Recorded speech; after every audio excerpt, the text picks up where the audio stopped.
And we are live. Welcome to Earth 2 Comic Cast, where superheroes exist and Star Wars Rebel Talk is the norm. It's your boy Mo Crosby. I would have a whole bunch of people doing this with me today, but unfortunately, everyone's kind of busy. But I do have a special guest to join in with this for me. Let my guest introduce himself. He's been here before, but let me just go ahead and let him introduce himself. So, hey, you want to introduce yourself, guest? You don't know the power of the light skin. I'm here. I am a Star Wars super fan. It's Ant from Draw 4, the podcast. I don't know if you guys are listening, but you should. I'm really excited to talk about Rebels because my squad don't want to talk about it with me. The way All right, it's cool. It's okay, man. We'll talk about. You know what else does your squad don't want to talk about with you? Because we'll do a discussion on this show. I feel it. Get that Rick and Morty in. Get that Rebels in. I'm ready. Let's go. We could do Rick and Morty next year when it comes back. But yeah, Rebels, Star Wars Rebels. Star Wars Rebels started in 2014. It literally came on the heels of the Clone Wars. If you love, because I know there's a bunch of people. There's people out there that actually love the prequels, the Star Wars prequels movies. And, you know, because of the prequels movies, they gave you the Clone Wars cartoon and then they gave you that animation. And then right after that, they dropped Rebels. And I was like, okay, Rebels looks really interesting. And they introduced a whole bunch of new characters. And, you know, from Rebels, in my opinion, I think the reason why we got Rogue One worked so well is because Rebels kind of set some things up that Rogue One kind of used. I don't know how you feel about that, but that's how I feel about Rebels and Rogue One. What do you think? So there was three things you said there. So first, with the Clone Wars, guys, if you have issues, if you love the prequels or you have issues with the prequels, watch Clone Wars. It fixes everything. It fixes everything that you might have problems with the pacing or character development. Is it Dave Filoni who's like? Yes, Dave Filoni did both. Yeah. He's one of those rare mixes that worships at the altar of George Lucas, but is also a fan with an eye for trying to make everything work. And I appreciate that, Dave Filoni. One day I'm gonna meet you, shake your hand. I'm gonna try to steal that Indiana Jones hat, get kicked out of the con, and I know it, but I'm gonna love it. It's gonna be worth it. It's gonna be worth it. I'm pretty sure. But he made Clone Wars. Clone Wars had a crazy budget because when Lucas just threw money at it. They introduced a lot of characters that I for one hated. If you know what I'm talking about, Ahsoka, and it's that they even knew you were going. They even told the actress going to play her. Like you got a lot of hate. Whoa! Time out. I did not know that. So we're gonna end the cast right here. No, I don't hate her now. I love her. Okay. But in the beginning, and Dave Filoni even told the actress, "Hey, when this first starts, people are going to hate you because it doesn't make any. It doesn't make any sense. There's another thing we're adding in. It don't make any sense with the continuum. But you got to give it time. They will love you at the end." And Ahsoka became one of those positive. I think in the revolution, I'm talking a lot, I know, but when the revolution of the female character boost, you got to give credit to Ahsoka bringing that into Star Wars, being a strong female. I mean, it's a history of it with Leia and Padme, but Ahsoka was a Jedi.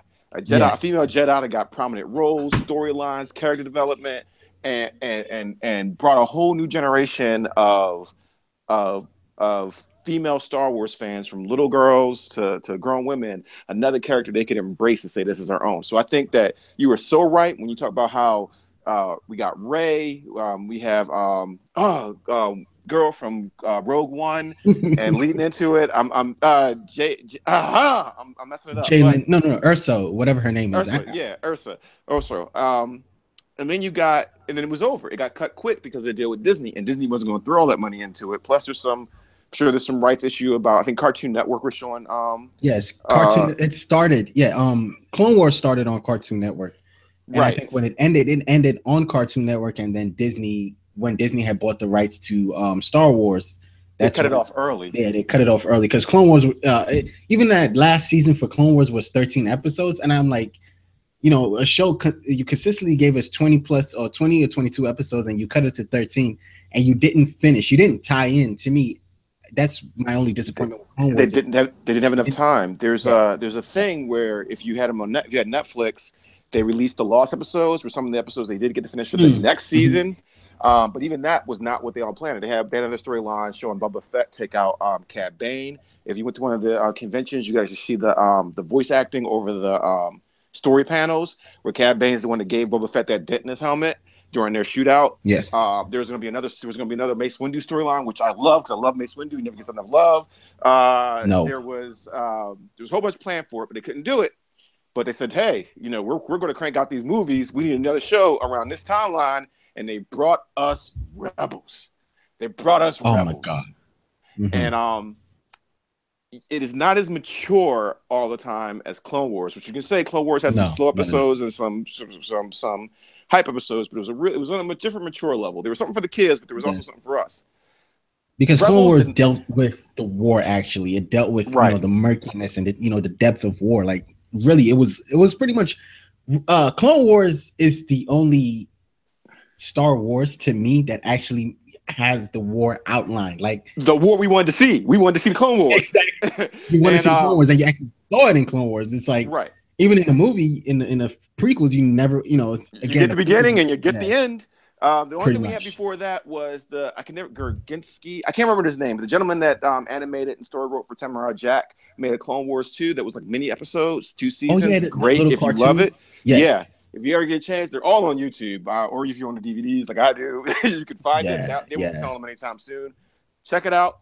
It's like, I think every episode is like 3 minutes each, if it's not shorter, and they are wonderful. They are wonderful. If you grew up thinking Jedi were powerhouses, like not all Jedi, but you thought the Masters were powerhouses, we want to watch that Clone Wars series. But I digress. So this Clone Wars gave us probably the highest body count in any Cartoon Network cartoon ever. Made you care about the clones as individuals, was I always say is a great piece of writing. You follow a squadron kind of dislocated in time, not in the show time, but at how you see them in different periods of their lives. You follow this one squadron until there's only like 1 or 2 left. But if you love the Clone Wars and you feel like it cut down too short, I got a surprise for you. 1, the lost episodes are on Netflix. 2, if you go to StarWars.com, if you go, just watch it now before they get ready to deal. There's lots of episodes where you show how Yoda learned how to become a Force ghost and all that stuff. Yeah, if you want to check it out, check that out. 2, there's some almost unfinished, like the storyboards are gone. The animation is choppy as hell, but all the voice acting is there. They have those episodes up on they at least they did a year ago on StarWars.com. I think there's 3 stories. One is with this clone called Bad Batch. It's kind of like the A-team of the clones. They're ridiculous, but they're cool. There's another one with Mace Windu, Obi-Wan, and Anakin, and they don't know why the Separatists are trying to find this big kyber crystal. We know why. Are you there? Hey, what's going on, guy? What up? Can you hear me okay? Yeah, we can hear you, Patrick. Welcome. Oh, cool. So we know why. And they use that storyline in Rebels with the big kyber crystal, and it's for the Death Star, of course. Yes. But yeah, if you want to see some unfinished episodes of Clone Wars, check out StarWars.com. Also, the Lost Seasons on Netflix. All right. Did I recap enough? Yeah, that was great. So, Patrick, we're recapping from Clone Wars all the way down to Rebels. Just a quick recap before we go into the Rebels breakdown. So that's a lot of recap. No, it's really surprisingly, Anthony kept it under 7 minutes. Wow. That's pretty good for a whole series. That's exactly insane. That's like an episode a second or something like that. Yeah, and even the lost episodes and unfinished episodes. I did a good job. Yeah, are the lost episodes the Yoda episodes? Yes, those are the lost episodes of Netflix, and there's also some unfinished episodes where you see the animation is really rough, but the voice acting's all there. And there's also some storyboard ones with Boba Fett versus Cad Bane that they showed at one of the cons that they didn't get the chance to finish, which I think is cool. And I was telling him that that's how Boba Fett got the dent in his helmet, because he had to do it with Cad Bane, and we think that's when Cad Bane got killed. I haven't seen those. I haven't seen the rough episodes. Those aren't on Netflix, are they? No, a couple more on StarWars.com. At least they were a year ago. Okay. The storyboard one with Boba Fett versus Cad Bane was shown at a con. I don't know if we'll ever see it again. Probably not. Never. But anyway, so Patrick, did you want to tell us your experience of Star Wars from just a little bit from Clone Wars to Rebels? What what the difference is? Because for myself and Anthony, we thought there was a different maturity level, and for Clone Wars, we actually got the war aspect. It's called Star Wars, but the movies never showed the war. Even in Rebels, I'm sorry, in Rogue One, you never see the war. you actually see the war in Clone Wars, and you see how dirty it is and what it did to the clones. And yeah, so how'd you feel about both series, and like how do you feel about I loved Clone Wars. To me, fully redeemed the prequels. Like the prequels. Amen, brother. Great, amen. But Clone Wars redeemed them for me to the point that I can almost watch the prequels and be okay. Like, you're not the only one. Episode 2 is still really bad, but Episode 1 and Episode 3 are somewhat redeemed by Clone Wars for me. 2, the acting is just, I mean, I've gone into 2 being like, I'm going to love this movie. I'm going to, like, force myself to like it. I can't even, like, make myself like that movie because the acting is just so bad. But Clone Wars was amazing. And what I always say about Clone Wars is that, like, you may not like some episodes of Clone Wars, but they're probably a different set of episodes than the episodes I don't like. Because the thing about Clone Wars is that, like, there's war, there's politics, there's, like, comedy. Like, every episode had, like, a different tone, or maybe not even episode. Every arc kind of had a different tone and a different even style of TV show. And so depending on what you like in your TV shows, I felt like Clone Wars, there was even like horror. Like there was some that were like just downright freaky and stuff. So anybody should be able to find an episode of Clone Wars that they enjoyed, but it also meant that there's probably some episodes of Clone Wars that you did not enjoy, if that makes sense. And if you don't like those episodes, if you want just the stories that pertain to the meta plot of Star Wars, there's plenty of guides online for every season and what order to watch these shows in, because they're not all linear. Like, they're not all linear in time. Yeah, that part is really weird that they're not all linear. I don't know what the deal is. I think some of it works, like with Delta Squad. I was telling about that clone squad you follow throughout the different. Oh yeah, I love those guys. Yeah, so some of their stuff is out of whack. Yeah, they're kind of out of whack because you see them in the season 1 as a full squad, and then spoiler alerts. If you've seen war movies, you know everybody doesn't always make it to the end of the war. But there's plenty of guides out there. And if you want, I'll try to find them tomorrow and send them to you. So if you want to post them for your listeners, that if you just want to see the episodes that have something to do with the meta plot of Star Wars, or just the characters that aren't the funny or side episodes, or the Seventh Samurai episode that doesn't have a overarching reach, there are plenty of guides out there for you. So now if you just want to see the fights, if you just want to see them lightsaber fights and them force powers, there's some episodes for your ass. Yes. So now you guys see why I had to have Anthony on this, because he's like, he's very passionate. Like Patrick is on Star Trek, Anthony is Star Wars Patrick, pretty much. But say, but huh? Well, I feel like I guess that's true currently. But Anthony is really more of a Star Trek fan than I am in a lot of ways. Like I was, that's incredible. Okay, but yeah, so you've heard Patrick on Clone Wars, and you've heard myself and then Anthony on Clone Wars and Rebels. So now we're gonna get into Rebels. Let's do a quick recap and what brought us to where we are this season. So let's do a season 3 kind of recap, a quick season 3 recap. Do any of you want to take it? Well, one thing I wanted to contrast real quick between Clone Wars and Rebels, like I was just talking about how every show had its own feel in Clone Wars. Rebels is a much more consistent theme. Show, yes. It's the same show week to week.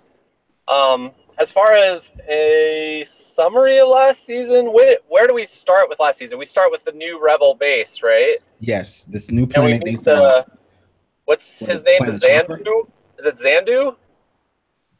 What's the name of the Bendu, which is not his name. It's the force animal thingy. Yeah, Bendu is not his name. It's the same thing as calling Yoda. If Yoda came and said, "I'm Jedi," that's what Bendu is. Okay. But people don't know that because the Diary of the Whills that what's his name? Ip Man mentions in Rogue One.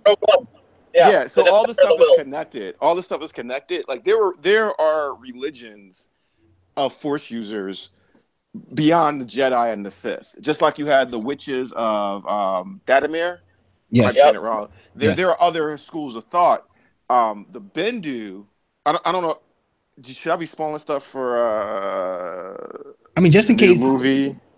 No, because I No. haven't seen the trailers. I haven't seen anything about it. So please don't do that. Well, this is my theory. I don't know. This is theory, but How? You're in but trouble, man. We can't have, how are we gonna be talking about Rebels and you can't talk about the trailer? That's not gonna work. my bad. But that being said, I just want to point out, like, you guys, Rebels has done a really good job of seeding different storylines we're going to see in movies.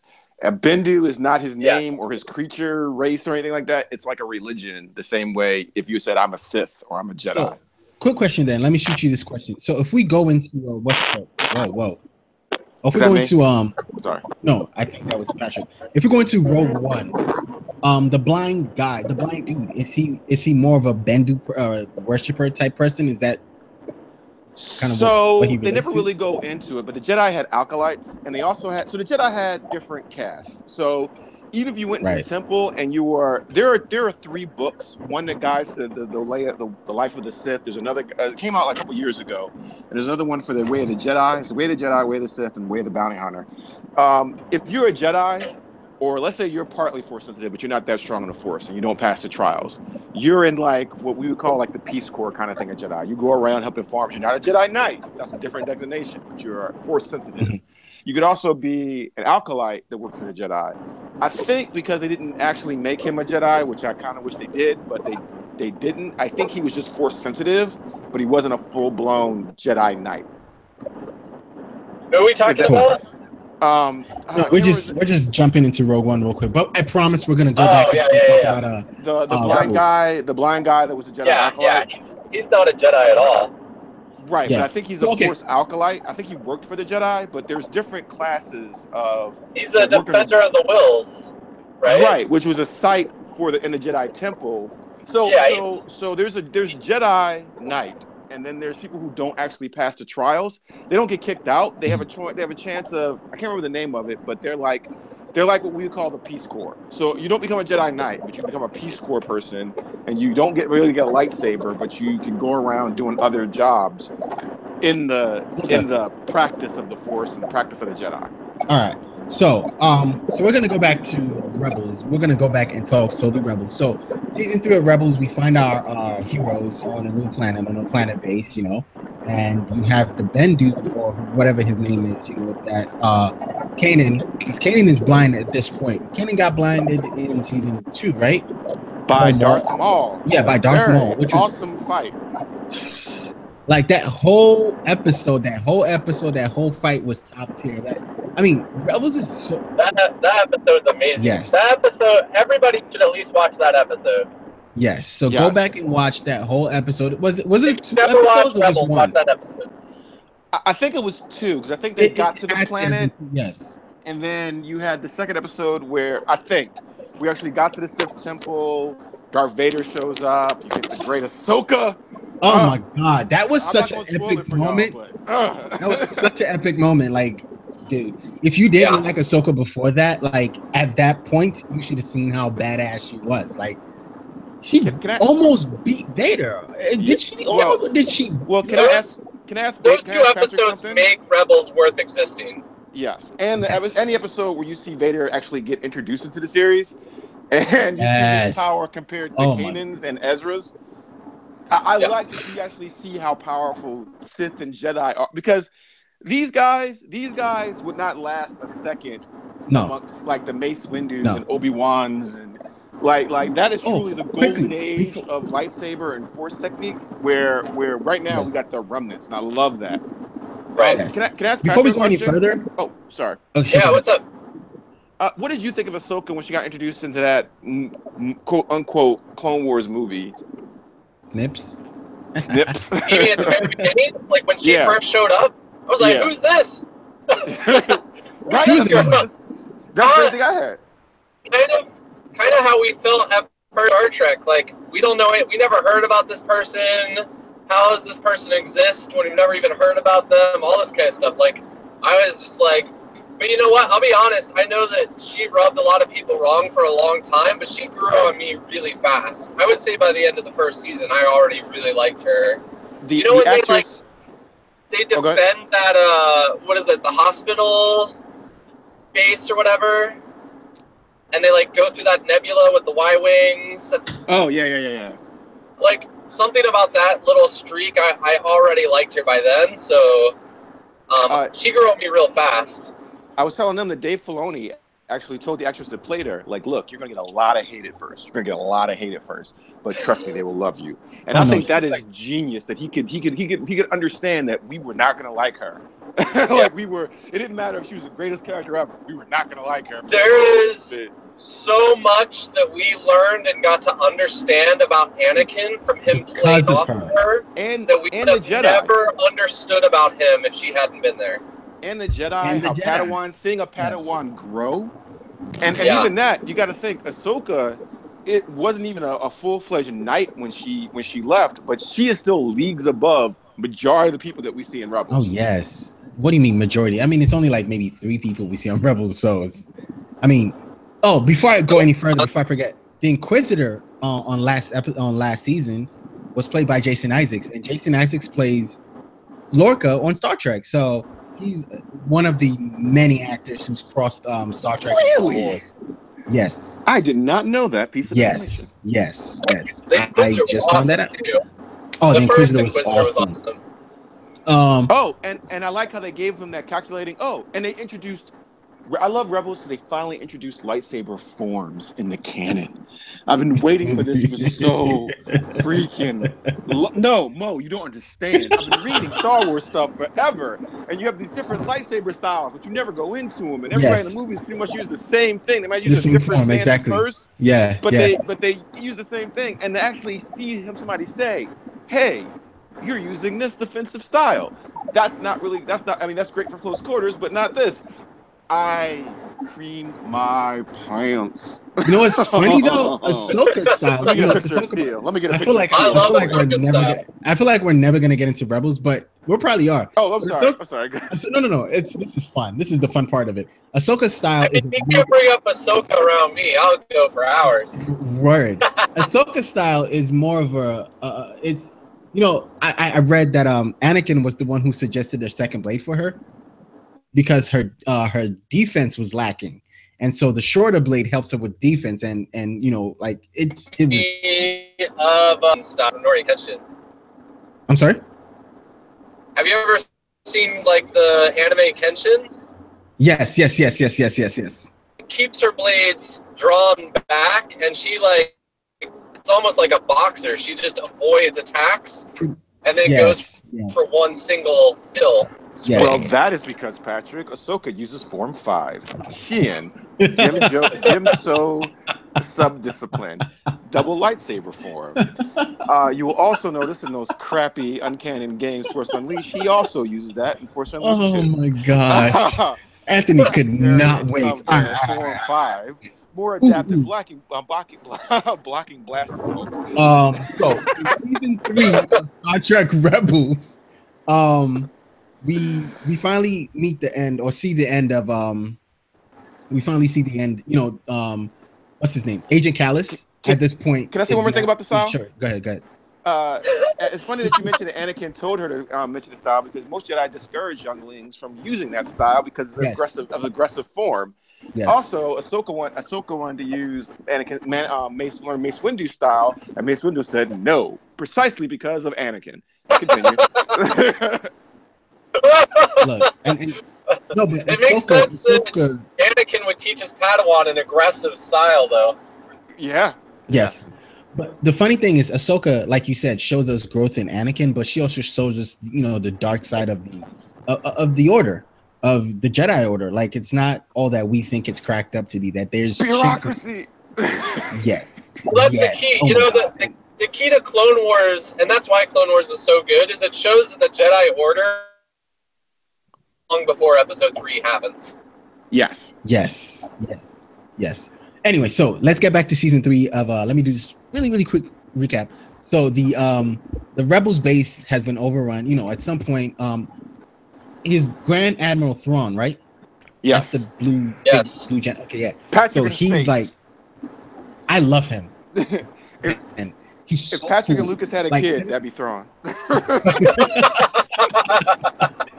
Yes. So Patrick and Lucas's kid out there in space. It's just wrecking house. Like, you know, they've done so much. And even in one of the slowest episodes, I believe this is one of the ones where they send an infiltrator droid down into, you know, they send a bunch of droids down, and, you know, they find one of the droids, and it finally comes up, and you know, I think they left what's that beast, the beast's name? I forget his name. You know who I'm talking about. What's his name? The big blue guy, the guy with the hairball, whatever his name Zeb? is. Yes, Zeb. They leave, yes, they leave Zeb. Damn. They leave Zeb AP5. I'm sorry, they leave Zeb AP5. Right. I know. Empire. I'm gonna have some hate. I'm gonna have some hate at the end. Like, I was like, beast. They leave Zeb AP5 and I believe what's his name, and Chopper to guard the base while they go handle a mission. And even in that episode, again, which doesn't have the main cast, you still see like there's still a lot of tension and stuff going on. So even in the slower episodes of season 3, like what Rebels does is keeps it consistent to, okay, we are rebels and we're trying to run away from, you know, the Republic, or we're trying to hide from the Republic so we can come back. There's so many episodes like that. The episode where they go steal the fighters, not the TIE fighters, the other fighters that they have with what's his name? Y-Wings? Was that Y-Wings? They steal them Y-Wing with the bounty hunter. What's his name? Not the bounty hunter, the pirate. Yeah. From Clone Wars 2. Yes. What am I missing his name? Hey, my friends. Right now. And you know what? Patrick asked us this episode, his name. He brought up his name on a Star Trek episode, I believe. You know, when we're talking about Mud and him are like similar characters. Yeah. Yes. And I love him too. Why can't I remember his name? Jeez. Oh, you know what? Let me do my Googles. But yeah, so they go steal the White Fighters with him, and even that episode was great. So when Ahsoka finally finds did I just say Ahsoka when Sabine was season 3 when we steal the Hammerheads as well, or is that season 2? 2. Because it's confusing to me because of the way they like break up the seasons into 2 halves. Sometimes I forget what happened. Hondo is here. Hondo. Yeah, there you go. Yeah, Hondo is like one of the crowd faves. I don't know if he's one of my favorite characters, so I don't know. And then Agent Kallus kind of slowly became a favorite character for me. Just seeing, you know, like the fact that he's starting to see that maybe the Republic isn't all it's cracked up to be. Yep. Because Empire. Yeah, and so the Empire. I'm sorry, he's starting to see the Empires and everything is cracked up to be. So he's like, you know, switching sides slowly, and then he finally becomes you know, a full-on rebel when they rescue him and all that good stuff. So it's really dope. And you know, so Agent Kallus is now a rebel. The rebel base on Planet Chopper has been overrun, and so the rebels have to dip. They have to run out of it. Bendu maybe dies or gets hurt. Oh, he also showed us a new force power we have never seen before. Yes. Any canon material. Yeah, man. Yes. Before this, I would say that the most powerful techniques we've seen have been one from the Emperor, second from Mace Windu, and then this thing. Yes. In canon. And this kind of shamed everything else. We never seen no Force storm thing before. It shut everything down. And so in Legends, yes, but not in the canon. Anthony, that was like a level 9 discipline right there. Right. He was like, "Oh, I didn't know." No, seriously. When you see that storm, I'm like, wait a minute, is that? And so he wrecks house, and you know, he gives them a chance to escape. Okay, so we get past that, and then, you know, so before all of this happens, Sabine gets the black saber, the dark saber, and which I actually love that dark saber. The concept. It's grown on me. You thought her being able to use it or opening and just go ahead and use it right on the same day was kind of twinkish. You want me to explain that now? Please. So, all right. So you got to realize, from my perspective, lightsaber fencing has been described all my life as you don't just pick up a blade with no weight on the end of it, pretty much like a flashlight, wield it around without cutting off your arm, without a high chance of cutting off your arm. Yes. You know where that comes from, Anthony? A lot of that comes from the description of lightsabers in Shadows of the Empire. Oh, really? Yeah. Good point. Yeah. So remember, like, Luke builds his lightsaber and he's afraid it's going to, like, detonate and take out, like, a 10-mile radius. And lightsabers like, treated in a very different way than they have suddenly. Ever since Disney took over, it seems like lightsabers are suddenly everywhere. Right. Oh, So which makes sense. even in Legends, when Luke starts training Academy, one of the students just loses an arm because they construct a lightsaber incorrectly. It's a really dangerous weapon. That part of it to actually use it is highly trained. Also, you have the Force. So that's how I've been instilled all my life to view lightsabers in the fiction. So to Mm-hmm. see a character just pick up a lightsaber, and I mean, I remember a comic once, even before Disney bought it. This was years ago. There was a comic where Boba Fett picked up a lightsaber, and I was like, nope. Like, I just didn't think he picked up a lightsaber and fought Darth Vader. I saw Batman do it, and I was like, nope, Batman, I love you, but All nope. right. Yeah, So, close so the comic book. that's my frame of reference. So for her to just pick up a that makes sense. lightsaber, it's kind of like, whoa. I mean, so I mean, it did happen in episode agree with 7. Anthony, but I've been wondering if Sabine has some level of force sensitivity. No, that would make her too OP in my book. Like she's What? already like, Just it would make her too basic force sensitivity, like untapped force. She's already like super smart. She can build almost any weapon, and she can fly. Like, come on now, come on. And everybody loves her. And everybody loves her. exactly. Even the people that hate her kind of love her now. So it's like, no. Keep your foot. I mean, no.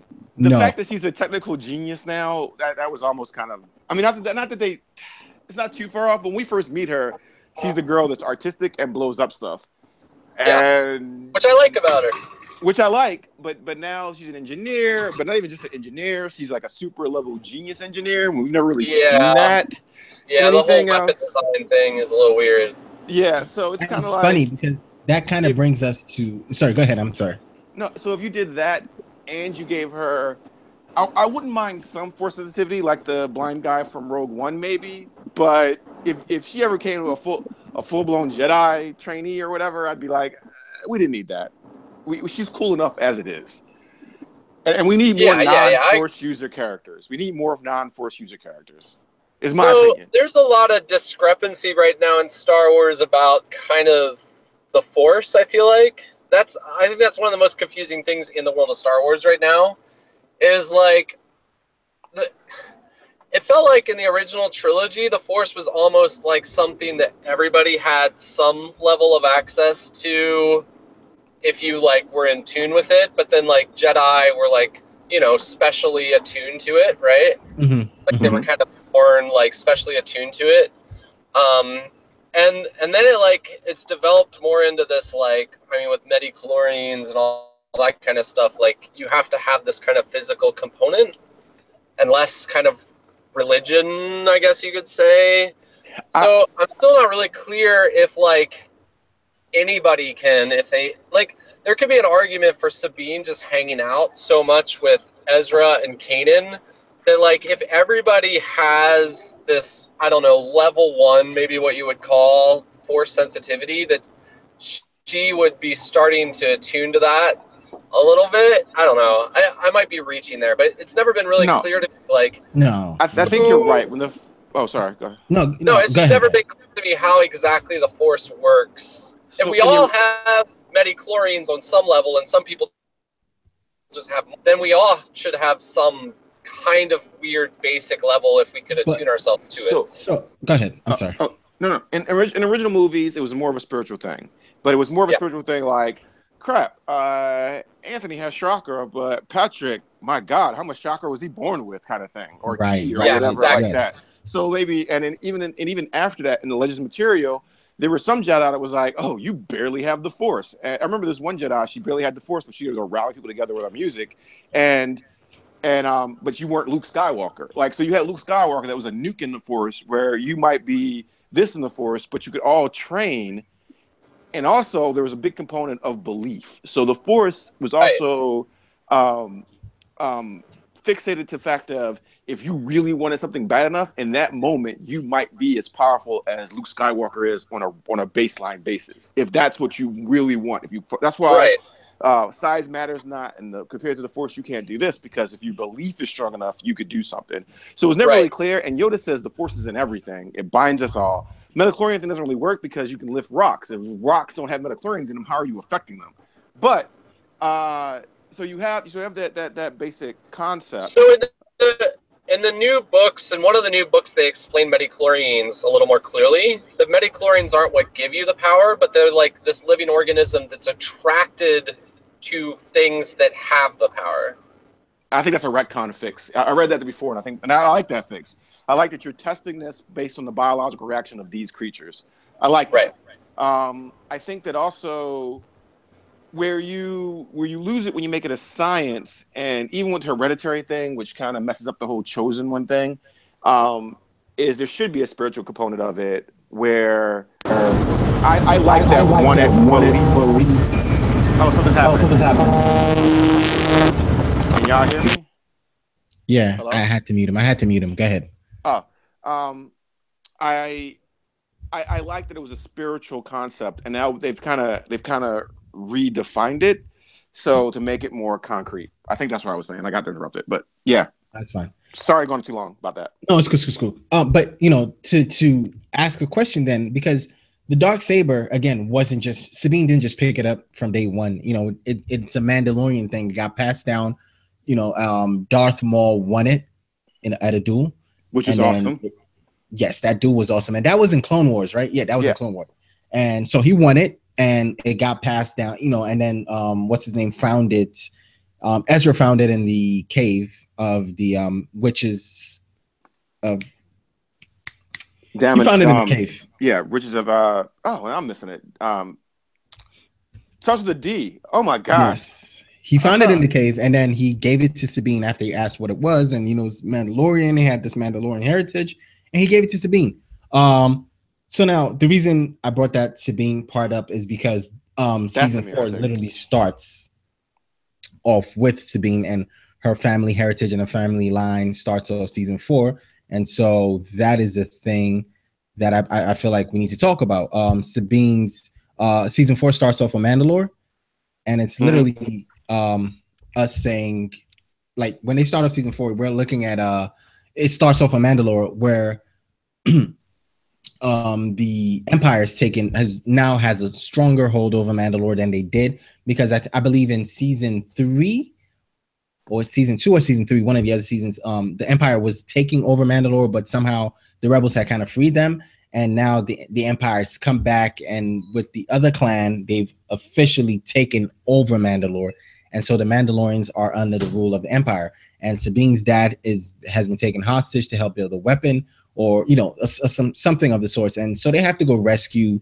They plan a rescue mission to rescue Mandalore and to rescue Sabine's dad. What did you think about episodes 1 and 2? Because it's a two-parter.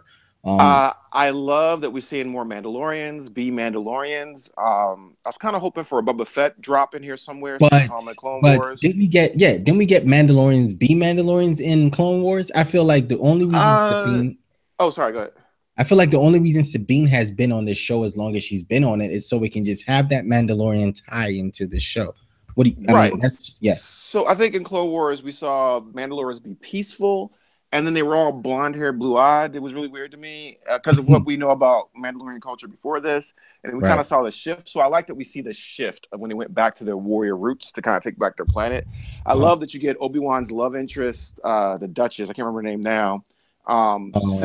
Sister coming back, because she was in the background in Clone Wars, and when she did step forward, it was like, oh man, I loved how they planned that. I love that you called the Duchess the machine that Sabine made.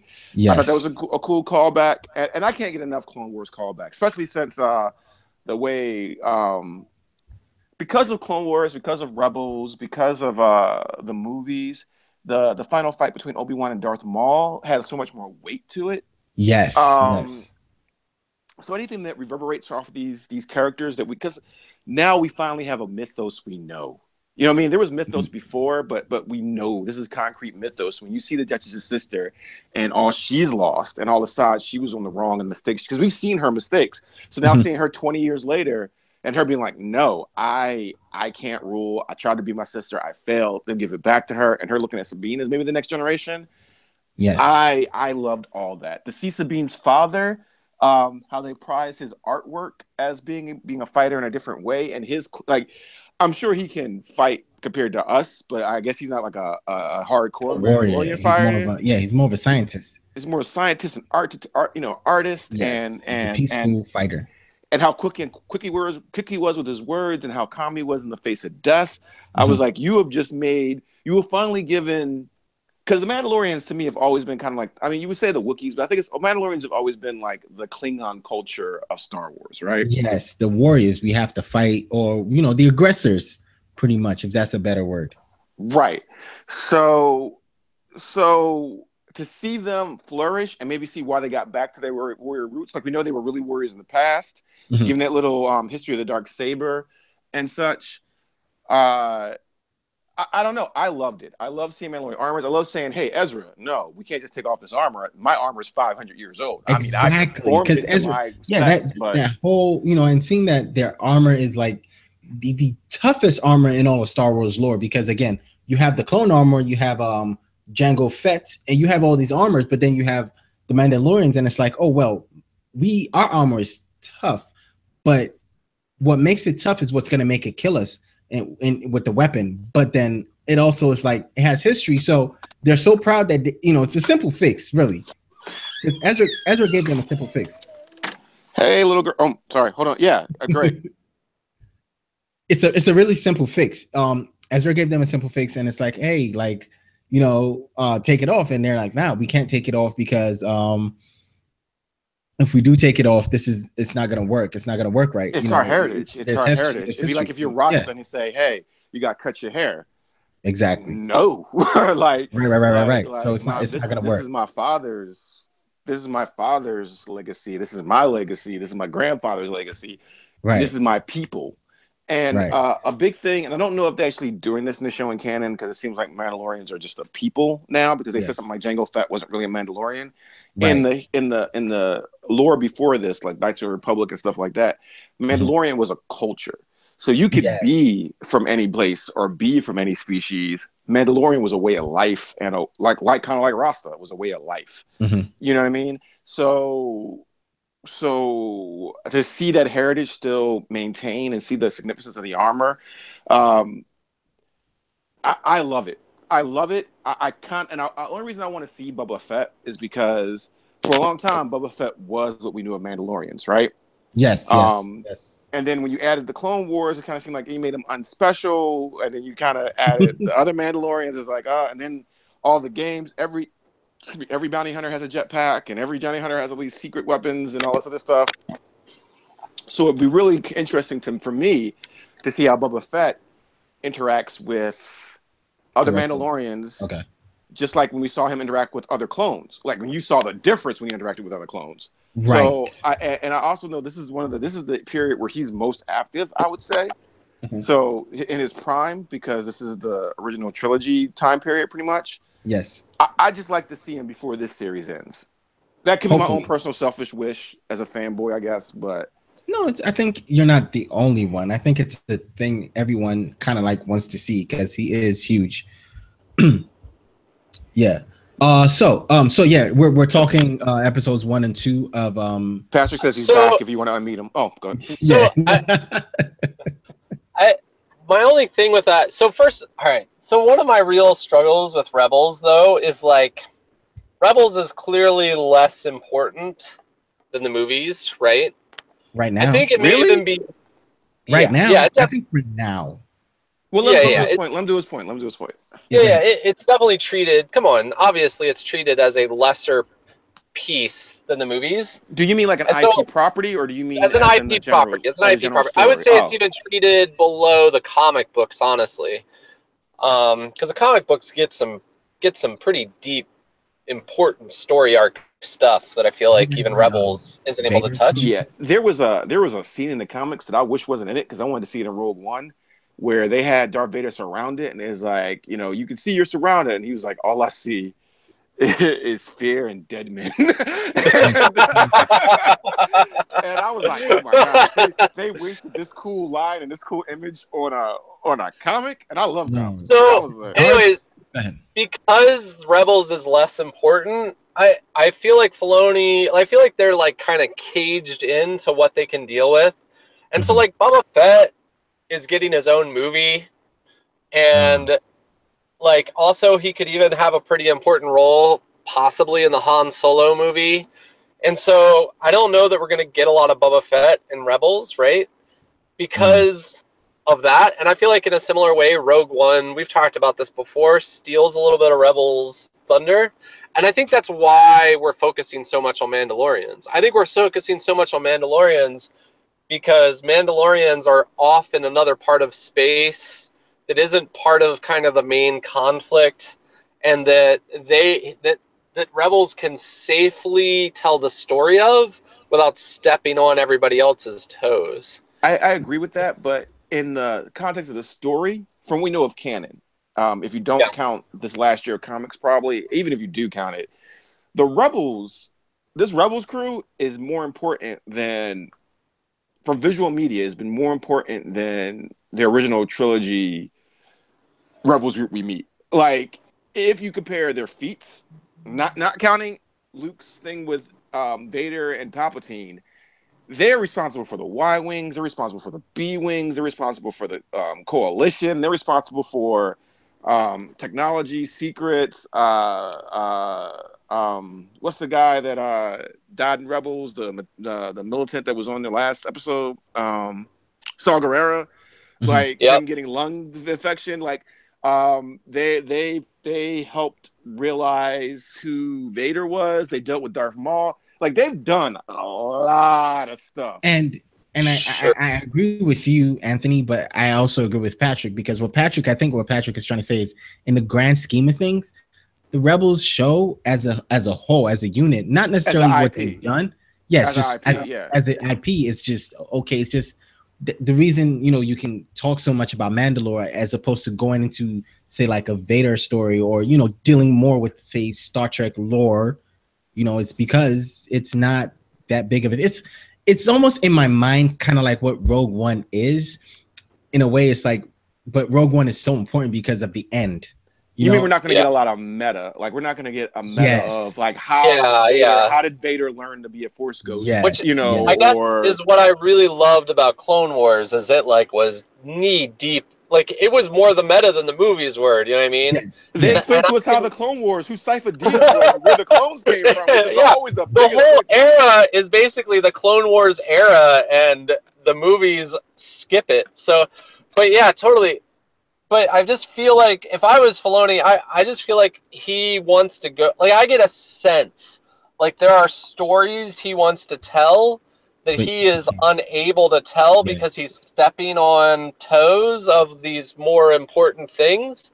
I mean, think about it. Darth Vader's comic book right now is on fire. It's but that is a story I wouldn't mind seeing on TV. I think that's the reason we're getting so many Clone Wars callbacks. That's why we have a whole episode that's like about the droids versus the clones again and stuff. Yeah, one last time. It's his stuff. Like, he's the guy who created Clone Wars, so he has a lot of creative control at Disney over that stuff. He's the demigod of that universe, of that part of the universe. He is. He's a demigod of that universe, and so he can go do what he wants in that universe. But the closer he gets to New Hope era stuff and forward, and especially Force Awakens era stuff, like he can't really walk in those. Right, and I wonder if, because he's going to be a director, there's a rumor about him getting to direct a movie. I don't know if it's going to be animated or live action. I wonder if he's going to get more power to tell the things he. That would be amazing. It would. So I think you weren't on here when we did it, but I was saying how he is the best of the people that worship at the altar of George Lucas, but at the same time is a fan that knows things have to mesh and what we kind of envision Jedi being. Star Wars fans owe him. I think they owe him in some ways more than Lucas, because you know what else he's done, and I love this about him, is he keeps sneaking in stuff that was part of the expanded universe, part of the books that got retconned away, like destroyed forever from Star Wars. Every episode almost sneaks another thing back into the universe, so that all these things that fans have loved since the 80s have returned and are officially canon again. And these are things that new fans don't necessarily care about, but the OG fans and some dedicated people are like, "Oh man, thanks. I'm glad that was Darth Bane was there. Oh my gosh, man, thanks. Oh my gosh, yes. If Revan had showed up like he wanted to put Revan in one of the episodes, and they didn't have time to animate it, if Revan had shown up, people would have lost their minds. Darth Revan, oh my gosh. You know what? I don't want to talk about Clone Wars anymore. I really want to let's deal with the Rebels because I could talk about Clone Wars forever. Yeah, sorry. No. It's I mean, I'm just trying to talk about about Filoni, like just him and his kind of impact on Star Wars, and how within Rebels I can see how he has less less creative freedom. He has less creative freedom, and so I think that's why we're moving to Mandalore. Because Mandalore is like wide open creative freedom for him. Where nobody's going to touch. It's funny though, because he so in Clone Wars he brought up Saw Gerrera. He made Saw Gerrera a thing, and you had Saw Gerrera in I think 1 or 2 episodes before you finally saw what's his name, Saw in the movie. So he's given us that character, or he's made us see that character before he gets to the movies. Now, speaking of Saw, Forrest Whitaker was asked is voicing Saw in Rebels this season. You know, because Saw is a little older. You know, so for the next 2 episodes, so we've done the first 2 Mandalore episodes. Yes, we've done the first 2 Mandalore episodes. You know, Heroes of Mandalore, where we meet Sabine and her family, and we get to explore more of her family. She gave up the Darksaber to the Duchess's sister, who's now going to lead Mandalore, moving forward. She gonna die.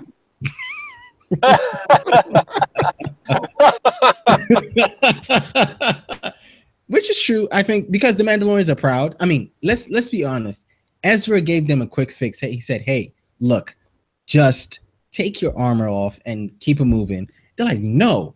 500 years. I mean, I understand the history, but seriously, I would have taken it off.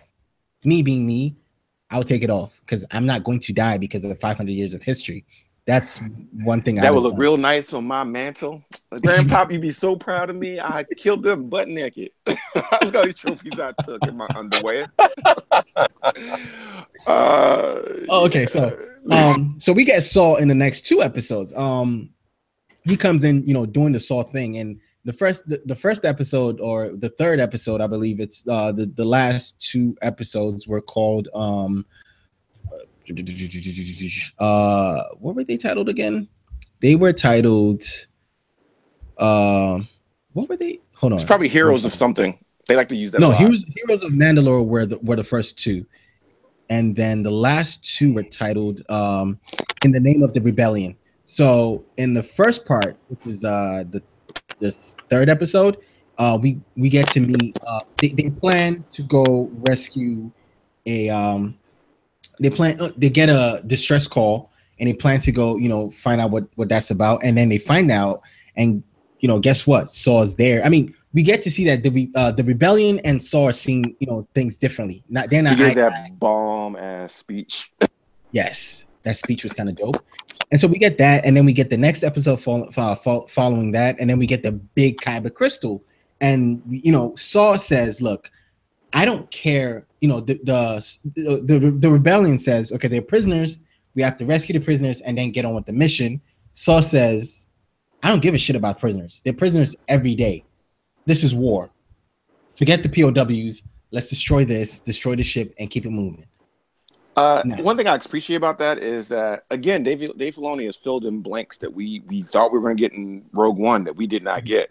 Like, we see Saw Gerrera actually be the extremist. We see even why, I think they've peppered in why in Rogue One, which is, we're guessing, a year at most away from this point where we see him now. It's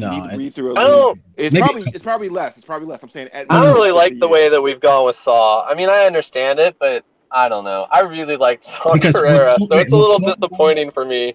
Like, the most mournful death for me during Rogue One was Saw's. Right. So but we didn't get to see anything of him. But in this one, we've seen him be, like last season, we saw him get exposed to gas, which I'm guessing affected his lung at some point. Because remember, they talk about the gases in the tunnels. Yes. So that X-rays the breathing tube. We see him age significantly since last season. In this episode, I'm just saying it's filling in the blanks of why he was who he was in Rogue One, because we really didn't get a clear picture of that. We really didn't get to see any of that. and we didn't get what we were promised by his character. To see Forrest Whitaker be able to voice him and Dave Filoni be able to fill in the blanks, he's done it again. And given that speech, when he gave that speech, whether you agree with his perspective or not, you felt the passion and a divide against the rebel cell, which Rogue One hinted at, which is more based in reality. Like we want to rebel. What does that look like to you versus what it looks like to me? Versus what I mean, because the thing is, again, Saw Gerrera is like, yes, they're casualties of war. It like, I feel like, to me, I am 100% behind Saw. It hurts that, you know, they're casualties, and it hurts that some of the casualties are your people. But this is war. If you want to win a war, if you want to make a mark, or you want to make a dent, you have to be willing to sacrifice. And I think Saw is at the point, or the point we meet Saw at in season 4, he's here now. Like, because again, remember in Clone Wars, he was a little different, you know. And then I think his sister died, and that changed everything for Saul. Because when we met him again last season, I think that's what I don't like about the direction we went with Saul. Because I felt like in Clone Wars we saw this development, because he was kind of this brash punk at the beginning, and then by the end you kind of see this change in him. And a part of me feels like this new thing with Saul kind of rewinds him back to the way he was. I like that development, I guess. Which is honestly, I'm sorry, Mo. The way I see it is, they want Saw to match Saw Gerrera in Rebels, and I'm sorry, and I get that. I get that. They want him to. Did I say Rebels? I meant Rogue One. Is that? I knew what you meant. Good. I think it's this is again where you say Dave Filoni has, you know, he has creative room, but then there's some, you know, it's to a point where he has to end up at that point. Yes, and when it feels like, oh, this is gonna touch, you know, movie territory, then they have to rein them in and be like, okay, look, you know, you can take Saw up to this point and just leave him there. You know, you can't, like, it's like, oh, we're gonna use Saw in the movie. You have to, like, you know, whatever you do right now in your shows has to match up to what we have in the movie. So originally, George Lucas wanted to make a show around Saw Gerrera anyway. Before the whole movie thing that's why he got kind of so much play in Clone Wars. Even his eye color. Yeah, because those episodes in the Mortis arc were the episodes that George Lucas had the most actual involvement in for Clone Wars. Yeah, so they had plans for him, which of course, you know, fell through, and they still used the character. Like a lot of things with Star Wars, if you really love it, you're gonna have to justify a little bit in your mind. Like, this works because, you know what I mean? Right. And right. I this is how I take it. In Clone Wars, his sister took the leader role. He had less responsibility because his sister was always the leader, so he could be more brash, he could be more reckless, he could be more outgoing. I think when his sister died, it left a hole in that other piece that took care of his other half, in a sense. And he still had to live up to that, but he's realized that he can't ever win. And I love that line in this thing. My world is gone. No matter what I do, I'm paraphrasing, but no matter what I do, I can never save my sister, never save my world. My war is already lost. At this point, I just want them to lose. Is how I take it. Pretty much. I think that's what it is. Yeah. And I think when you have that Moby Dick whale thing going on, is it Captain Ahab? The Captain Ahab Moby Dick thing going on. You often lose your center, and you often become who you're opposing. And we see that a lot in history, and we see that a lot in Star Wars, that he's becoming what he hates, becoming that ruthlessness. I have to be like my enemy to beat my enemy, because we tried to fight at higher ideals, and I lost, and you're going to lose too. It's the Magneto Xavier thing all over again. Pretty much. Yeah. I'm not going to watch y'all lose, because I know how this ends. I know if you play by these rules, you will lose, and I hope your morals comfort you while their boot heels are on your throat. So that's how I justify it. In my mind, I could be wrong. Believe me, I've just gotten used to justifying things for Star Wars since the prequels. All have. I mean, we did. There was a period of time before you watched Clone Wars where the prequels was all you had, and you had to do a lot of justifying. Justifying. Yeah. You know what? Going back to Clone Wars, which is, again, it's impossible. In the Clone Wars movies, at the end of it, you think the reason Anakin is the way he is because of Padme. Yes, to a degree, because of Padme. But what Clone Wars does is shows you that, look, there is more to Anakin than just the Padme relationship. Padme is just the last straw on a large pile of. Because if you jump from there to season 2 of Rebels, when they're fighting in that cave, and he says to her, "You left me." Yeah. Like Yeah, everybody else. I think I almost cried because it was so emotional. And Ahsoka's like, for a minute, when you see his eyes, Ahsoka's eyes, like, what are you talking about? I don't know you. And then she hurts him and cuts his mask open, and then you see, I'm like, yo, I'm done. Yeah. I can't watch anymore. It's over. Yeah. Like, it's so good. I really wish, because that was a great episode. I really wish we could get more of that in Rebels, but I see where, I mean, that could have been a live action movie. Seriously. Yeah. Which I'm gonna say it now. Ahsoka needs something. Her book was awesome. Her book was fantastic. I know this is off a subject. Yes. I know this is kind of off subject, but they've already said they're doing another series after this wraps up in another era.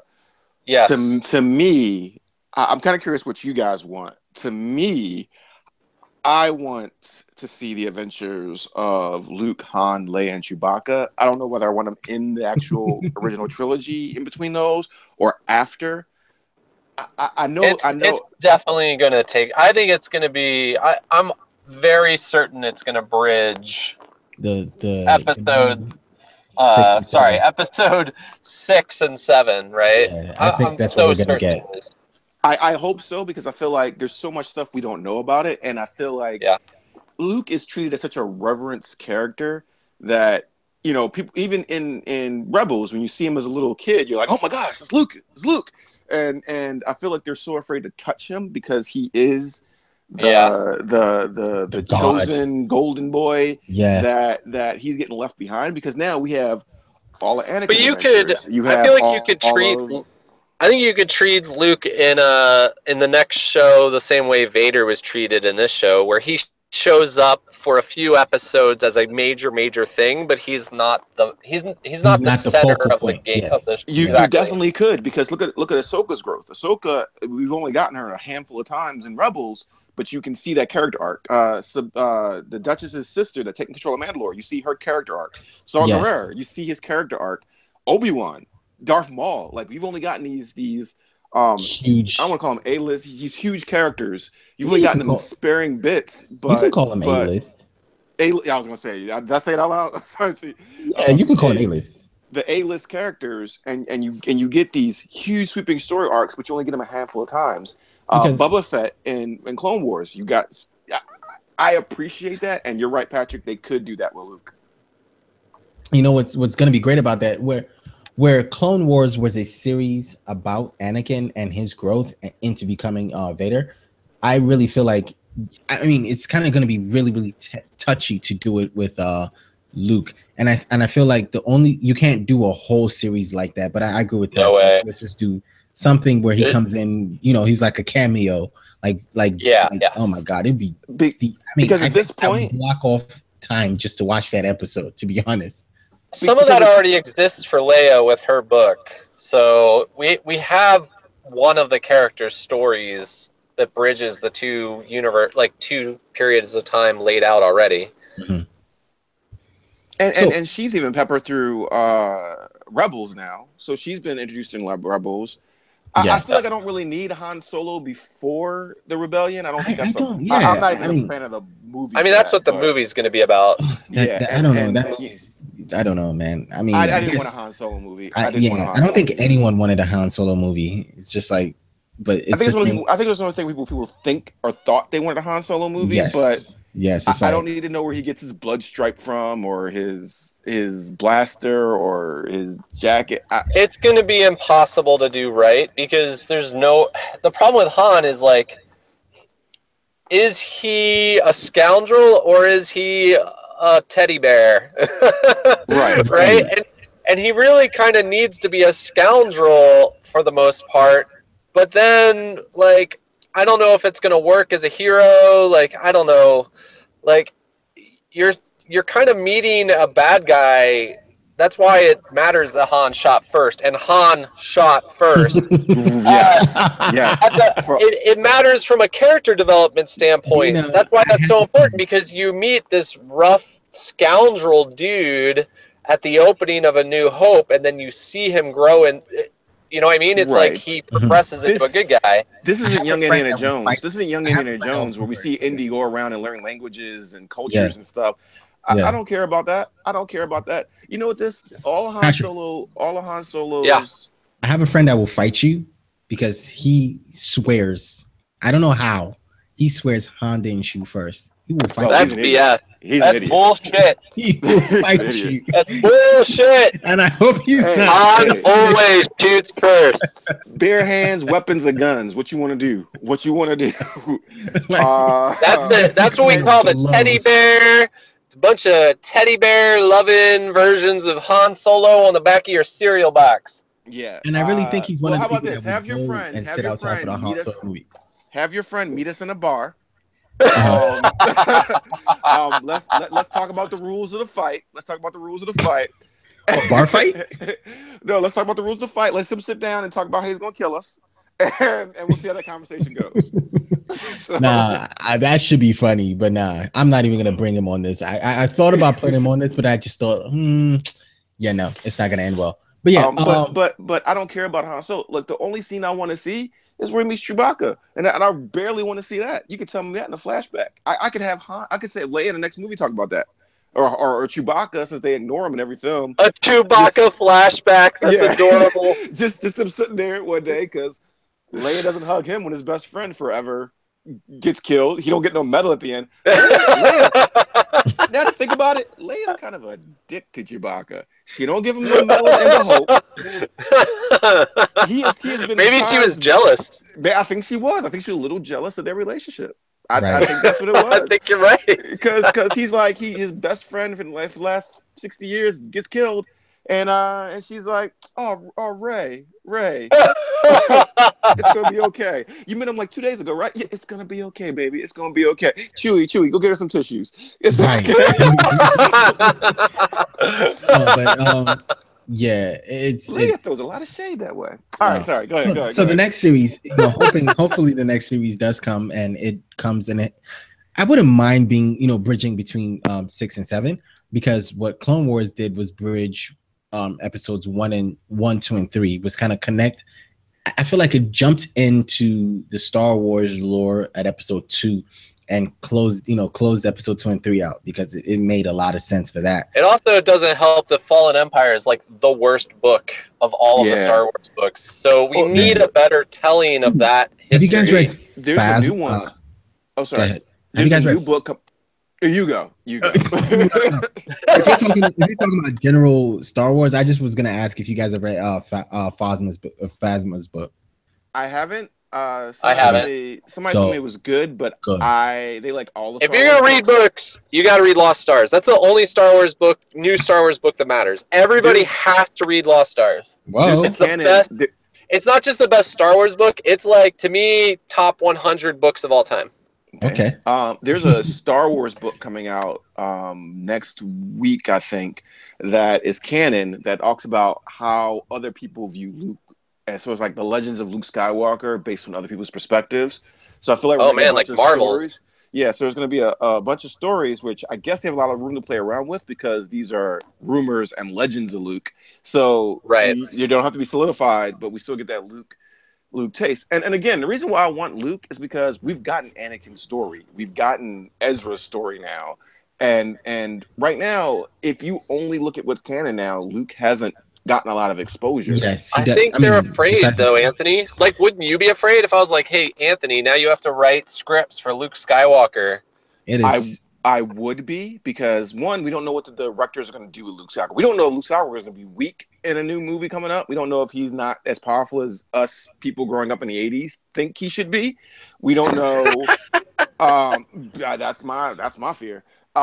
We can't talk about anything because Mo hasn't seen the trailer. Oh yeah, so we don't know how he's going to be. Wow. But I would say this: we're never going to get a live action version of Luke, at least in the next 20 years. in my opinion. We're not going to I get mean, another live action right version now, of Luke I am in under the that belief. time period. I think Luke is untouchable right now. I think he's I agree. I think So- he's untouchable. he's I think so it's just untouchable too. right So now. It's our only hope of seeing Luke in his heyday adventures, because we saw him before his prime, and now we're seeing him probably at the end, if not after his prime now in the movies. yeah, we never saw him in prime. In his prime. Yes. And the only hope we have of doing that is cartoon based or animated based. And the only person I trust with that is Dave Filoni. I think it's more likely that you will get like a comic book or a video game where they can kind of, well, the comic book they can't, but with the video game they can be like, well, that's not really canon. And the comic book, they can always retcon it. Well, it's not retcon, but it's easier, I think, because when you're reading a comic book, you are projecting some things into that comic book in a way that's not true for film. So it's a little more lenient of a medium for the character to be judged, but because fans are gonna judge that hard. I know, but if Dave Filoni can make me love Ahsoka, I trust him. I trust him with Luke, and he's me done. too. I think I think Dave Filoni is. But you see, the thing about Clone Wars, I believe Clone Wars was done because of the reception of the prequel movies. If the prequel, in my opinion, if the prequel movies were great and were greatly received, Clone Wars wouldn't be like it wouldn't. I think Clone Wars would be good, but it wouldn't be like, oh, I mean, this series is just the best thing. But George Lucas wanted to do the Clone War movies when he was doing Episode 1, he already envisioned doing this kind of like serial cartoon for the Clone Wars. It's why he set up the movies the way he did to skip over the actual war, because he already felt like he couldn't do what he wanted to do with a movie for the Clone Wars. So he had already kind of planned that out. And that's why we got like a low budget version of Clone Wars before the high budget Clone Wars with which was great. The Samurai Jack guy. Which was great. It was very great, but it was the best that basically he thought he could pull off at that time, and then that was my lifeline. That was my lifeline. Those things saved my fandom because I was like, I need something. I need something. I remember every day that a new one would launch, you had to show me immediately. Yes, and this is what I think. That sounds visionary. I mean, genius, but he did it wrong. It's kind of like how the Matrix didn't play out. It's like how the Matrix had the last two movies were in different mediums. Like you had to watch the anime, you had to play the video game, you had to and then all that kind of connected the movie together. Yeah, and it's like no, to watch a movie and enjoy a movie. Exactly. All you have to do is watch a good movie. If you want to have a high budget series in between the movies to keep me invested in these characters, great. You had the money to do that, and you did not. So to give me a show that does this, I want to say at least 8 years after the last movie, if not longer. Yeah. Poor planning. He needed a wife or an executive producer or somebody that was going to tell him, George, no, write a good story. No, seriously, story. Yes. Well, I think that's where Filoni stepped in. I think that is actually the role that Filoni played. Is he stepped in and kind of was able to do that, and take creative control. Right. So, but I don't. It was too late. I think he had a bunch of yes men before that. I think he had a bunch of yes men before that. Oh, absolutely. For him to do. Remember Anthony, episode 1, where it's he doesn't like the color of the background wall, so they digitized the entire background wall just to change the color. There was one where he didn't like that Anakin's had a data pad facing up in his hand, so they digitally redid his hand so it was facing down. I was like, really? Really? I remember that's too much money. The commentary kept saying something like, "And the laser swords." It's like, George Lucas, if you call this thing a laser sword one more time, I swear to God, I only see your next movie 3 times. I swear to God, I only see your next movie 3 times. But I mean, I would say this is that to get back on the Rebels thing, because I know I'm the person on limited time right now. The Rebels, I'm really looking forward to this season. I don't know if we have a guesstimation of who we think is going to live or die. I'd be interested to see who y'all think is going to die. That's kind of like the next question before we round up. Anyways, it's kind of like, where do you think this season is going? How do you think it's going to end? And who do you think is not going to make it? Because the Ghost makes it into Rogue One. And Sabine and Chopper make it. Sabine, Chopper, and Rex make it. So the Jedis are going to die. Or the young Jedi, and the pilot, what's her name? Oh man, Hera. Hera. is also in Rogue One. Oh, I'm sorry, not Hera, not Sabine. Hera. Hera's in Rogue One. Yeah. Chopper's in Rogue One. We know Rex is apparently in Return of the Jedi. So if it finished well the way if I was like in charge of Rebels, the way I would finish it, because I really feel like Rogue One, because of what the words are at that crawl for A New Hope, where it says the Rebels have won their first victory. That means the Rebels we're following right now can't really have a victory until the battle at Rogue One. So if I was directing this, I would end with that same exact battle that we saw in Rogue One, just from the Ghost's perspective. So that we get a different perspective of the same battle, and we get a sense of completion of victory for our heroes. That's how I would end it. And a high note for the end of the series. Exactly. Because you want to end this pretty high. Like, again, if you go back to Clone Wars, I didn't like the ending. And again, we understood why it had to end the way it ended because, you know, rights and everything. But I wasn't 100% sold on that ending. I mean, I love Clone Wars, and I thought that last season, I believe season 6 on Cartoon Network, right, was really short.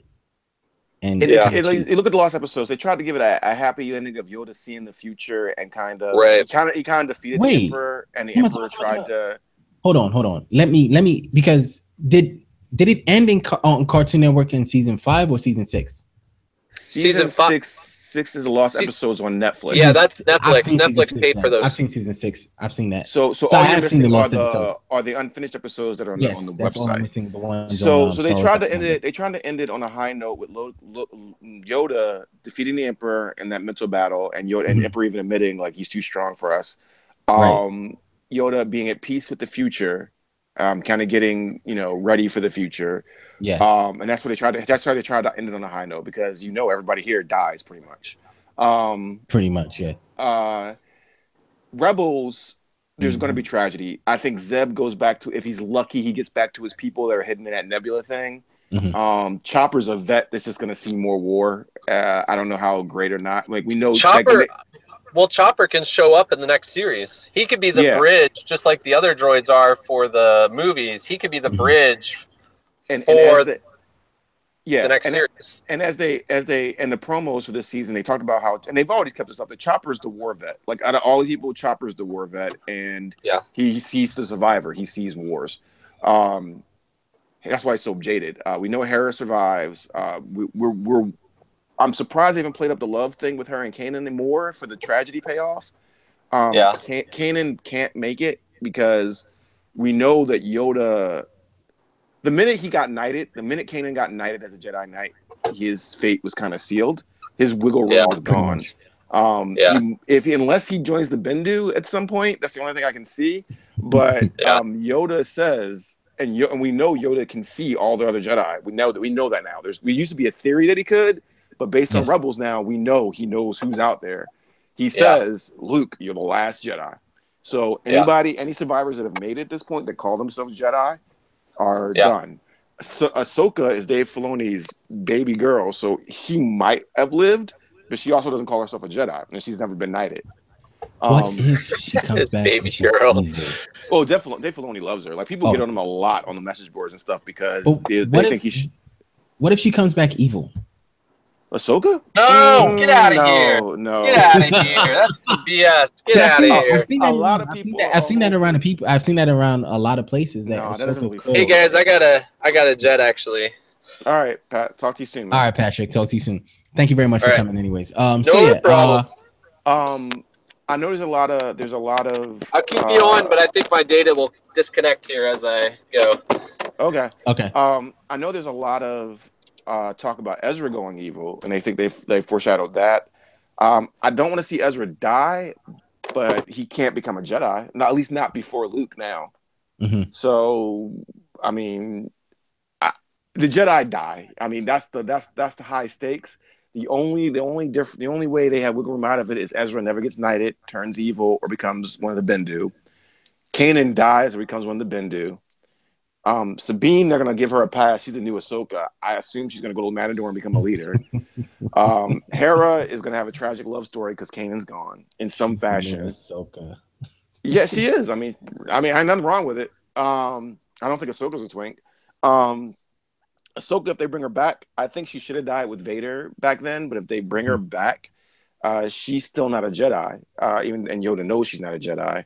So that kind of gives her a pass to Yeah. make it out of this. So everybody has an out. Zeb should probably die, but even he has because he has his home. He kind of got his happy ending. He probably dies saving the what's the guy that traded sides last season? Agent Kallus. Agent Kallus. We know Agent Kallus Agent lives Kallus, yeah, because he looks like somebody from episode The New Hope. So I think they're just making him that guy character. It'd be interesting to see Zeb sacrifice. And Zeb hasn't gotten a lot of play this season or last season, really.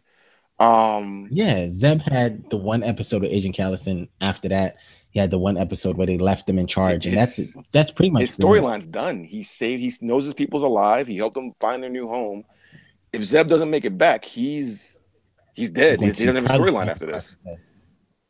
Yeah, him and they haven't played up a lot the last 2 seasons, but he's close to everybody. He was kind of the connective heart of the team. Yeah, so this is my prediction. Kanan definitely dies in my view, or converts to the other religion. Zeb probably dies. Ezra, dark side, I don't think they're gonna kill him on a Disney show. He's a kid. I don't think they're gonna kill him on that. Who, Ezra?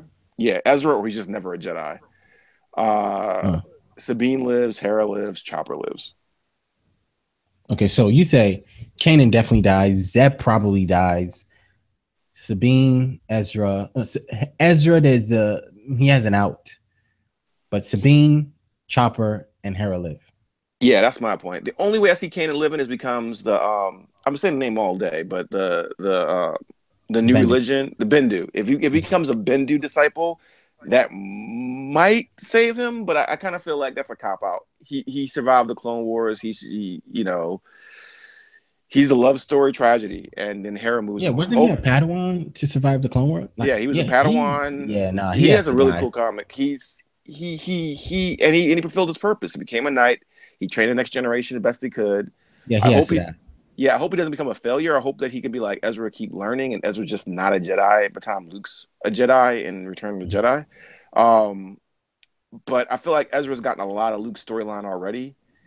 Right. I also don't think he's done enough to go evil either. I mean, they keep hinting with it and flirting with it. Yeah, I mean, was it a couple seasons ago he was playing with the holocron, right? Dark. And was it this season or last season when he started using like more dark powers and turning those walkers against each other and stuff? And it was last season. It was last season. I mean, and Darth Maul was pretty confident that Ezra had no matter what Ezra said, he was turning to the dark side. He even said in this last episode about how maybe we're fighting the wrong way. So yeah, so I believe that could be Ezra's fate. I mean, they have hinted from season 1 all the way out here. So it's cool though. It's cool. I mean, so hopefully, we'll be back to do this again at the end of the season. I just wanted to cover, Clone Wars all the way to Rebels and the first 4. What do you think, Mo? What do I think about how they're gonna shoot? Let's see. I agree with Patrick's idea that we should see them win from their perspective of Rogue One, but I don't want to see them win. I'm sorry. Oh, really? I do not want to see them win.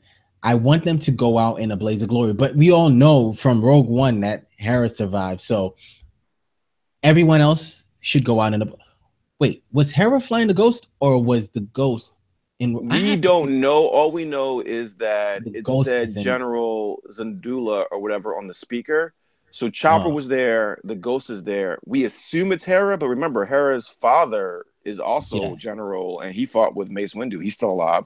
So technically, she could die, and the general could be her dad. Could be piloting, yes. The only thing we say is that Chopper was there, so it's... You know what I mean? Like, it's probably her, but it could be a big shock because it still fits canon if she dies, her father takes the ship and says, I never liked you, Chopper, but, come on. Yeah. You know what I mean? Yeah, so I think in my opinion, they all go out in a blaze of glory. Like they try their best to fight this war, but their best is not enough. They can't help move the baton.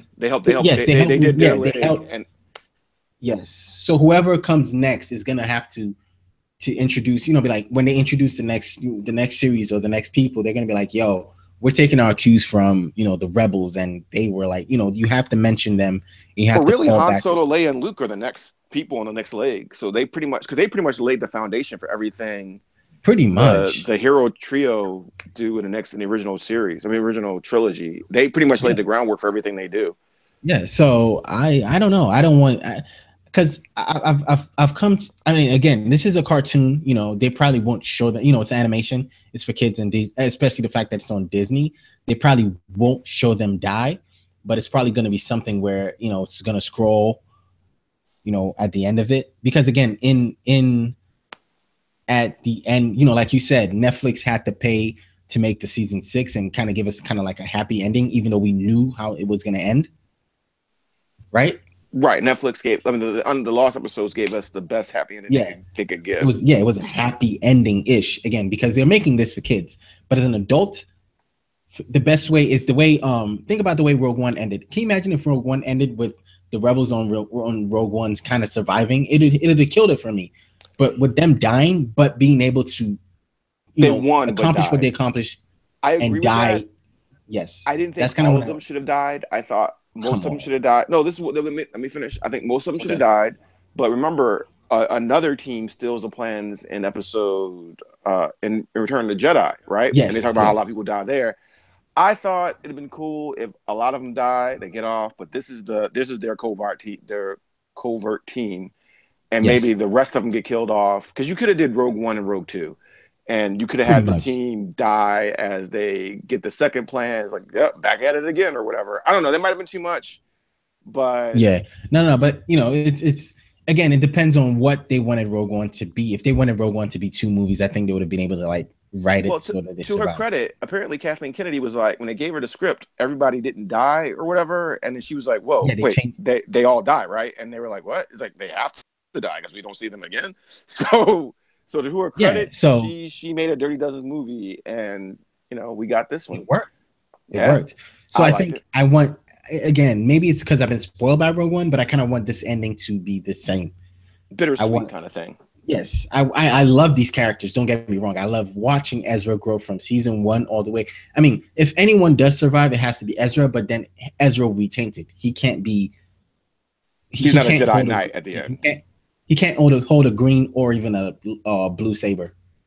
At best, he gets knighted just before he goes out or something. Yes.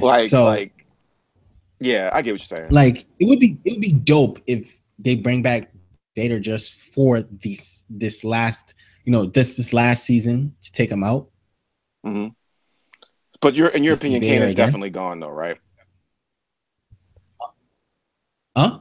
In your opinion, Kanan's definitely gone though. Oh, Kanan, in my version, Kanan is gone. Kanan is dead. Like, Kanan is the first to die. So who are your survivors? Oh, sorry. Go ahead. One does survive. If anyone does survive, maybe Hera, because again, it would make sense if she did survive to take, to be the one in Rogue One, and Chopper because it's Chopper. I mean, like you said, he's the vet. He is built to survive. Zeb, you gave him an out, so I'm looking at Zeb's out from your out, but I also see the fact that Zeb is also that kind of person who will sacrifice himself for a friend or colleague. So he sacrifices himself for someone and dies in the process. And his story is already completed. He completed his life mission. His people are surviving and are safe. Yes. So Zeb is gone, or maybe not. Sabine can always go back to Mandalore. Like, again, okay, if Sabine survives, if she does survive, she goes back to Mandalore to go, grab the mantle of leadership, because this is probably something is going to happen on Mandalore. She's going to go back to Mandalore and grab the mantle of leadership and grab the dark saber, and we'll see her again pop up maybe in the new series. If you go back to Mandalore, she's there, and she's older, and House Ren is different. But yeah, I don't know. It's so hard for me to see anyone like really surviving. Because again, I love these characters. I love what they've stood for, but I think killing them off just makes the most sense. I thought Sabine's out was going to be she was going to stay on Mandalore. Like, I thought that was going to be her out. I thought that was going to be her out. And she's not staying on Mandalore, so there's a possibility of her dying. Yeah, I thought it was gonna be like, hey guys, I gotta help my family and we gotta retake our planet. They're gonna be like, hey, it was gonna be like a Cowboy Bebop thing. We understand. Yeah, yeah, See you out there. See you after the yeah, war's done. And maybe yeah. she's the Pretty lone much. testament to this family kind of thing. Yes. And, or it could be again at the height of it. Something happens on Mandalore. Sabina's like, "Hey guys, I would love to be here with you guys, but my family, they need me. I gotta go." And that's how she survives. Also, I think she's one of the bankable characters that could actually be in other movies going forward. You know what I mean? Like actually live action. Yeah. I think she's one of those bankable because characters. Again, yes, with what she's capable of doing, building ships, building stuff. She's kind of like an engineer at this point, so she can cross platforms. Because there were a lot of rumors that she was actually going to be part of the Rogue One crew, and I'd have been happy with that. If you had made her and Hera like if they had used the ghost to go around and it just had to be Hera and Sabine. I think Rogue One would have made $3 billion if Sabine and Hera were in it. Yeah, and if that's how they went out, I wouldn't have had any problem with it. No, none whatsoever. Because can you imagine if you're looking at on IMDb and you're looking Rogue One, you're looking at the cast and you're like, Sabine, Hera? Oh, I have to see this movie 8 times. That movie would make so. And Chopper with that other robot that was killer in the movie. Oh. It was. Oh yeah. Like it would have crushed the box office. But again, decisions were made, and people can't. But Sabine is right now at this moment. She's my only survivor, actually, because again, Hera could survive, because she's a pilot of Ghost. It could be like they're all on a planet, and Hera's above, and Hera's too late to save them. Yeah, it could be. Come get us out, and she's coming, and by the time she gets there, something happened. They're all dead. And they kind of foreshadowed a lot because she hasn't really been with the squad a lot in the last 2 seasons. Especially in the last season. In this season, it started off. In this season, she's not really been in here a lot. You've had more of Ezra, Kanan. Yes, she was off with Phoenix Squadron last season. She's a leader in the rebellion this season, just a full-fledged leader. She's always been a leader of the crew. So we kind of feel like she's above the field work. Yeah, so it might be something where, maybe, again, they die and she takes it upon herself to say, you know what, my crew died because I wasn't out there with them. So now, that's why we see her in Rogue One. It's like, now I have to be, now I have to start doing field work again. Like, I have to start flying these missions again. If she does survive, would you like them to show her die in the attack in Rogue One? Yes. Her and Chopper? Yes. It'll make sense.